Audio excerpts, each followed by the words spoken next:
Welcome to the explainer for the Ifthahar Learning Hub. Let's just jump right in, shall we? Today, we're stepping inside the very foundation of how we learn to explore this, well, massive evolution happening in education right now. For generations, the way we've transferred knowledge has remained largely the same. But modern insights, they're completely shifting that paradigm. We're going to break down the actual mechanics of traditional teaching and compare it to a much more dynamic, modern approach known as student-centered or flipped learning. But first, I want you to really think about this for a second. What if classrooms stopped being places where students only receive information and became places where they truly think, collaborate, and grow? Just imagine that. It completely changes the purpose of the room, doesn't it? It shifts the whole focus from merely surviving a long lecture to actually experiencing education. Section 1. The traditional classroom, a one-way street. Okay, let's dive into this. We all recognize this setup, right? The teacher is up at the front, standing by the board, acting as the primary and, let's be honest, sometimes the only source of information. And the students, they're seated in neat, isolated rows. It literally represents a one-way street of communication. The students are positioned entirely as passive listeners. The whole focus here is just on content delivery. It's essentially knowledge transfer functioning like a conference, where absolutely everyone is forced to operate at the exact same pace, regardless of what they actually need. And the mechanics of this traditional model? Well, they follow a very rigid, predictable sequence. Step 1, the teacher explains the lesson. Step 2, the students sit, listen, and silently take notes. Step 3, the students move on to individual practice. And finally, Step 4, a homework assignment or a test is handed out to check if they actually understood what they just heard.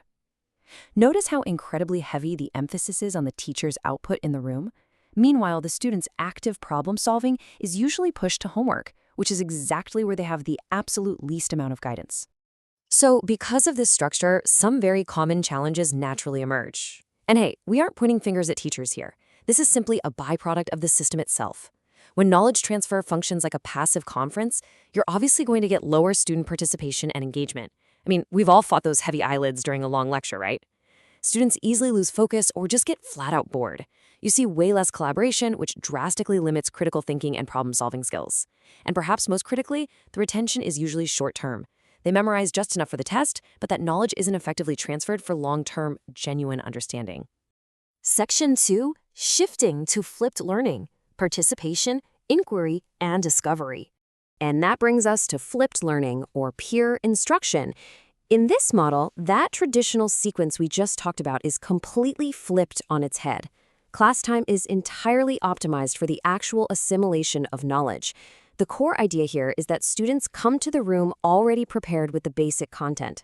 That way, incredibly valuable class time can be used for deep understanding, collaboration, and application.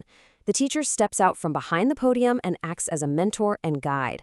So how does this actually work in practice? Well, it happens in 3 distinct phases. Step 1 is pre-class. Students explore materials like videos, readings, or slides, completely at their own pace before they ever step foot in the room. Step 2 is in class, and this is where the magic really happens. Active learning, collaboration, and problem-solving take over. Students are discussing and working together with the teacher right there to guide them. And finally, Step 3 is post-class. This involves reflection, continuous feedback, and extended learning. It builds this beautiful, continuous cycle of student ownership over their own educational journey. Section 3. Comparing the two models, shifting roles and responsibilities. Let's start by looking at the teacher. In the traditional model, the teacher is the sole knowledge provider. They completely control the flow of the class, they talk the most, and as a direct result, there's just less student involvement. But in the flipped model, the teacher becomes a facilitator and a coach. Instead of just standing there delivering information, they guide and support the learning process. They actually listen more than they speak, which naturally encourages interaction and collaborative problem solving. Now, what's really interesting about this slide is the dramatic transformation of the student. Traditionally, the student is just a passive receiver. They sit, they listen, they memorize, and they are entirely dependent on the teacher, usually asking very limited questions. But in a flipped classroom, that student becomes a fully active participant. They collaborate with their peers, they ask questions freely, and they take genuine ownership of what they're learning. It is a massive shift in agency. Section 4, Student-Centered Learning Benefits, Outcomes of the Flipped Classroom. And this brilliantly illustrates exactly what we're talking about. We are basically turning the red X's of the past into the green checks of the future. Where the teacher used to talk more with low interaction, now the students talk more with high interaction. Passive learning becomes active learning, short-term memory is replaced by deep, long-term understanding. And most importantly of all, instead of knowledge simply being delivered, knowledge is actively constructed by the students themselves. And when you construct knowledge this way, the benefits are just undeniable. First off, you unlock really high student engagement simply because they are actually involved in the process.